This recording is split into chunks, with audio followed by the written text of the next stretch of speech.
좋아요, 구독! 오늘의 첫 번째 뉴스입니다. 정부가 반도체와 디스플레이, 자동차 등 핵심 산업의 소부장 기업 활성화를 위해서 연구시설과 장비 구축 사업을 추진합니다. 이번 사업은 해외 판로 확장을 위해 전략적 테스트베드를 구축하는 것을 골자로 하는데요. 사업은 오늘 2026년까지 총 4년 동안 국비 700억 원을 투입합니다.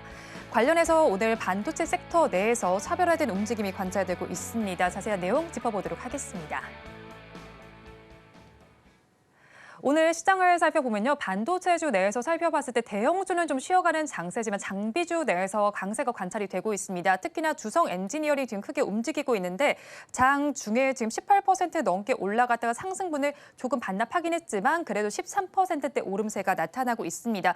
최근에 반도체 업황에 대한 평가, 주가와 함께 한번 업황 전체 평가해 주시면 어떨까요, 이사님? 네, 조금 전에 뉴스도 언급해 주셨습니다만 그런 뉴스들도 중요하죠. 근데 더 중요한 핵심 포인트는 반도체는 이제부터 시작이라는 게 핵심 포인트죠. 그래서 작년부터 어려워지기 시작해서 올해 이제 정점, 하락의 정점을 지나서 이제부터는 반격의 흐름만 남았다. 다만 그 반격의 흐름이 가파르게 진행될지 완만하게 진행될지 정도의 차이일 뿐 일단 다시 여러 회사들이 투자를 시작하고 전반적인 업황에 확실한 턴어라운드를 보여주고 있다. 이게 핵심 포인트입니다. 그래서 기존부터 SK하이닉스가 강했지만 SK하이닉스보다 배 이상 오른 소재 장비주가 너무 허다하게 많고요. 그다음에 지금 삼성전자도 저점 대비해서는 꽤 올라왔습니다만 삼성전자의 2배 이상 오른 종목이 너무나 많죠, 지금. 그래서 현재 구간은 반도체 쪽도 전형적인 종목 장세라고 봐야 될 것 같고요.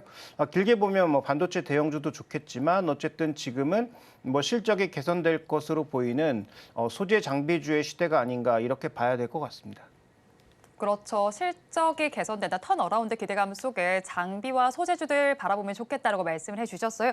그렇다면 반도체 업황이 이렇게 반등을 시도하는 가운데 저희가 또 살펴보면 최근에 화두가 되는 키워드가 HBM이 아닌가 싶습니다. 이 HBM이 뭔지 아마 다들 많이 들어보셨을 텐데 어떤 건지 좀 간단하게 개념 설명 좀 해주시고요. 그리고 이 수혜가 기대되는 종목들도 있을 것 같아요. 그런데 HBM 내에서도 좀 옥석 가리기가 필요할 것 같은데 어떤 기준을 가지고 저희가 접근하면 좋을까요? 네, 일단 HBM이라고 하는 것은 하이 밴드위스 메모리, 즉 네. 고대역폭 메모리라는 거죠. 네. 고대역폭 메모리라고 하는 게 뭡니까? 우리는 어떤 정보를 인식함에 있어서 모든 것을 이제 뇌라든지 이런 쪽에서 인식을 복합적으로 하게 되지만 컴퓨터는 데이터를 패킷으로 인식합니다. 그래서 아스키 코드라고 하는 이 코드로 모든 디지털 신호로 이제 신호를 인식하게 되죠. 그러니까 한 번에 많은 양의 데이터가 들어가면 들어갈수록 처리 속도도 빨라질 수밖에 없다. 기본적으로 메모리라고 하는 것 자체가 여기에다 데이터를 올려놓고 이것이 얼마나 CPU가 빨리 처리해 줄 수 있는지를 만들어주는 일종의 저장 공간이기 때문에 이 저장 공간에서 한꺼번에 많은 데이터를 처리하면 처리할수록 좋은 거죠. 근데 지금 AI 시대에는 다량의 데이터를 빠른 속도로 처리하는 게 필요하니까 당연히 이런 HBM 메모리가 확대되는 것은 너무도 당연하다라고 봐야 될 것 같고요. 핵심 종목은 누가 뭐래도 SK하이닉스와 삼성전자입니다. 네. 이 둘이 가장 잘 만들 거고 앞으로도 점유율을 뺏기지 않을 걸로 보여주고 있기 그렇죠. 때문에 네. 이 두 종목은 핵심이고요. 그다음에 우리가 그동안 상대적으로 메모리 쪽에서는 최강자였지만 장비 쪽, 소재 쪽 이런 쪽에서는 그동안 많이 뒤처져 왔잖아요. 특히 최근 들어서 이제 나노 공정에서의 경쟁이 굉장히 속도가 둔화되고 있습니다. 그래서 3나노도 지금 굉장히 허덕이고 있고 3나노에서 2나노 개발하겠다고 얘기하고 있습니다만 4나노에서 3나노 떨어질 때, 5나노에서 4나노 떨어질 때 이 진행 속도가 점점 느려지고 있기 때문에 네. 2나노도 굉장히 진행 속도가 느릴 것 같아서 그러면 제한된 나노 경쟁 내에서 효율을 높이기 위한 정책으로 지금 HBM 같은 것들이 얘기가 나오고 있고 HBM의 효율을 더 높이기 위해선 하이브리드 본딩, 소위 이제 HBM을 스택으로 쌓는 게 이제 중요해졌고 그래서 후공정이 중요해졌다라는 거죠. 그래서 대장주는 누가 뭐래도 장비 쪽에서는 하나마이크론과 한미반도체, 그다음에 삼성전자와 SK하이닉스가 투자를 늘리면서 이들 업체는 앞으로 키우려고 할 것이기 때문에 네. 이런 종목군들은 여전히 중심에 놓여 있을 수밖에 없다라고 판단하고 있고요. 최근에 뒤늦게 움직이고 있는 프로텍이라든지 ISC, ISC는 나중에 또 합병 이슈가 남아있긴 합니다만 이런 종목군들의 전반적인 순환매도 당분간은 살아있을 가능성이 높다. 그래서 일단 가장 메인 종목은 반도체 투탑이 메인 종목이라고 봐야 될 것 같고 그다음에 언급해드렸던 두 종목이 장비에서는 후공정 쪽에서는 누가 뭐래도 탑티어라고 봐야 되고요.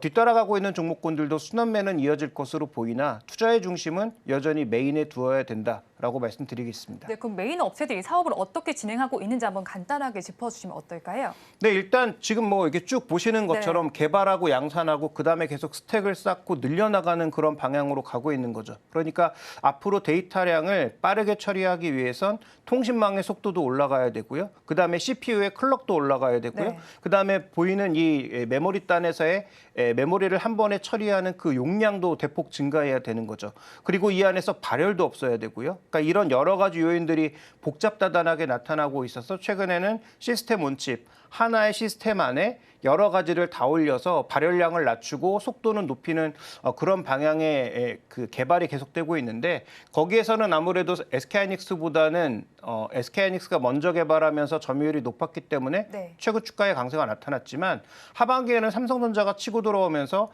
오히려 SK하이닉스는 그 지금의 지분율을 점점 갉아먹을 겁니다. 그래서 네. 그 부분을 고려하셔서 지금 신규 투자 관점에서 보면 SK하이닉스보단 삼성전자가 몇 배 낮다 이렇게 볼 수가 있습니다. HBM과 관련해서 삼성전자 몇 배 낮다라고 분석을 해주신 것 같고요. 그러니까 이제 신규로 네. 들어가기 때문에 이미 개발해서 점유율을 높여놓은 SK하이닉스는 점유율이 점점 낮아질 거고 네. 새롭게 들어가는 삼성전자가 이제부터 점유율을 높여나가는 높일 수 있다. 시기라는 네. 것을 주목해 볼 필요가 있는 거죠. 네, 알겠습니다. 그러면 삼성전자는 적자가 지속이 되고 또 우리 반도체 수출은 급감하는 악재가 있었는데 이게 하반기에 좀 회복이 될 것으로 전망이 되고 있잖아요. 그렇다면 또 감산 효과도 있으면서 앞으로 더욱더 반도체 시장이 좋아질 것으로 예상이 되고 있는데 그럼 반도체주 바라볼 때 저희가 어떤 걸 좀 기준으로 잡고 보면 좋을까요? 네, 일단 양사가 투자를 멈추면서 어느 정도 수급 조절이 됐고 그래서 이제 가격으로 올라갈 거라고 하는데 가격의 반등 강도는 아직은 좀 지켜볼 만한 네.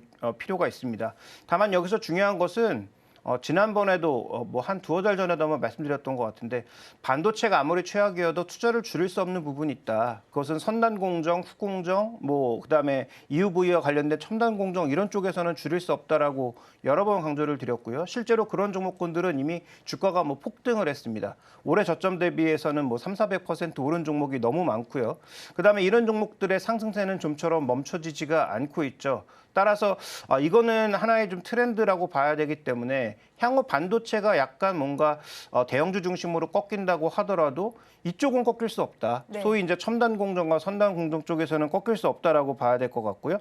그다음에 이제 후공정 쪽 아까 말씀을 드렸고 그다음에 재료와 전공정도 그러니까 후공정만 좋아질 수는 없다는 거죠. 그러니까 특정 공정에서 후공정이 우리가 부족하니까 대만과 미국에 비해서 너무 장비가 열악했기 때문에 이쪽을 강화하는 여러 가지 투자가 나타나서 관련된 종목군들이 폭등했지만 그러면 후공정만 좋아진다라는 것은 말도 안 되는 얘기죠. 네. 따라서 전공정과 재료 쪽에서도 충분히 좋아질 수 있는 종목군들을 솎아내는 과정이 필요한 거고 그래서 오늘 오르고 있는 종목들 보면 뭐 주성 엔지니어링도 전공정입니다. 대표적인 전공정 장비고 물론 뭐 태양광 쪽도 일부 기여하고 있다라고 봐야 되겠습니다만 메인은 지금은 전공정 쪽에서의 그 강화, 특히 SK하이닉스와의 방향성 합치라고 봐야 될 것 같고 그다음에 뭐 PSK 같은 종목도 급등하고 있죠. 솔브레인도 급등하고 있죠. 소위 어느 정도의 마켓 시어를 갖고 있는 이런 종목군들은 굉장히 강한 시세 흐름을 보이고 있다라는 점에서 해당 종목의 핵심 포인트는 다시 한번 말씀드리지만 첨단 공정과 선단 공정의 투자는 아무리 반도체가 안 좋아져도 멈출 수가 없고 네. 그다음에 테일러 투자도 지금 이어지고 있는 구간이고 평택 3사 라인도 투자가 더 늘어날 거다.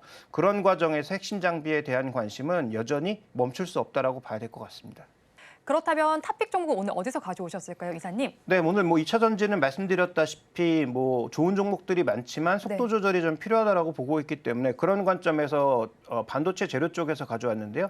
자, 솔브레인이라고 하는 종목이 있습니다. 이 종목이 이제 국내 식가객을 만들고 있는 종목인데 이 종목이 지금 점유율 자체가 각 공정마다 조금 다르긴 합니다만 3나노 공정에서는 거의 독보적인 점유율을 가지고 있고 그다음에 4나노 쪽에서도 꽤 높은 점유율을 가지고 있는 상황이어서 매출은 떨어지는데도 마진율이 안 떨어지는 굉장히 독특한 종목입니다. 그 얘기는 뒤집어 말하면 앞으로 매출이 늘어나면 이익이 급격하게 증가할 가능성이 있다는 거죠. 그래서 최근에 주가 강세를 살펴보시면 그런 기대감을 염두에 두고 내년에 삼성전자 3나노 공정이 본궤도로 올라온다면 아마도 이익이 굉장히 빠른 속도로 올라올 수 있기 때문에 지금 주가 강세가 나타나고 있다라고 봐야 되고요. 최근 그렇지만 이런 종목군들도 순환매가 나타나면서 급등한 이후엔 쉬고 급등한 이후엔 조정받고 이런 양상이 벌어지고 있는 상황에서 급격하게 쫓아가면서 매수하기는 어렵다. 그래서 매수 가격은 한 24만 원에서 26만 원 정도를 제시드리고요.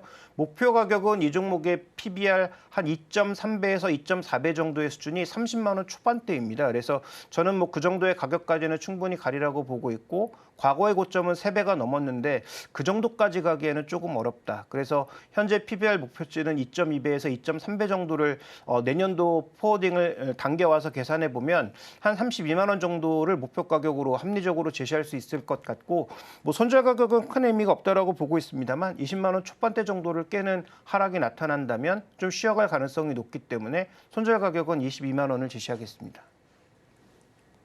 네, 탑픽 종목으로는 솔브레인 잡아주셨습니다. 지금까지 알파경제 김종효 이사와 함께했습니다.